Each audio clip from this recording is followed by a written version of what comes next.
Birodar, Allohning arqonidan boshqa hamma arqonlar uziladi. Allohning eshigidan boshqa hamma eshiklar yopiladi. Alloh azza va jalla yaqin bo'lgan zot. Duolarni eshitadi, ularni ijobat qiladi. Robbimiz mana shunday zot. Sen banda Allohga muhtojsan. Alloh esa sendan behojat. Sen zaifsan. Alloh esa qudratli. U yagona, quvvatli, behojat bo'lgan zot. Boshingga musibat kelsa, baxtsiz hodisa yuz bersa, doim Allohni eslagin birodar. Unga nido qil, madad so'ra, yordam talab qil. Uni ismini ulug'lashlik uchun boshingni yerga sajdaga qo'y. Shunda ozodlik, hurriyat tojiga ega bo'lasan. Hech kimga yalanmaysan. Qulchilik tuprog'iga yuzingni ishqa. Shundan najotni qo'lga kiritasan. Qo'lingni ko'tar, kaftingni och, tilingni qimirlat, duo qil, so'ra, juda ham ko'p so'ra, juda ham uzoq turib so'ra.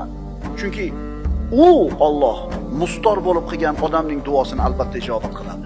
Mustorning duosini ijobat qilgan, hozir ham ijobat qiladi, bundan keyin ham ijobat qiladi. Shuning uchun birodar, Allohdan so'ra. Mustor bo'lib so'ra, tinimsiz so'ra, doim so'ra, kecha kunduz so'ra, tilingga siqqanicha so'ra. Bilgan eng katta raqaming necha?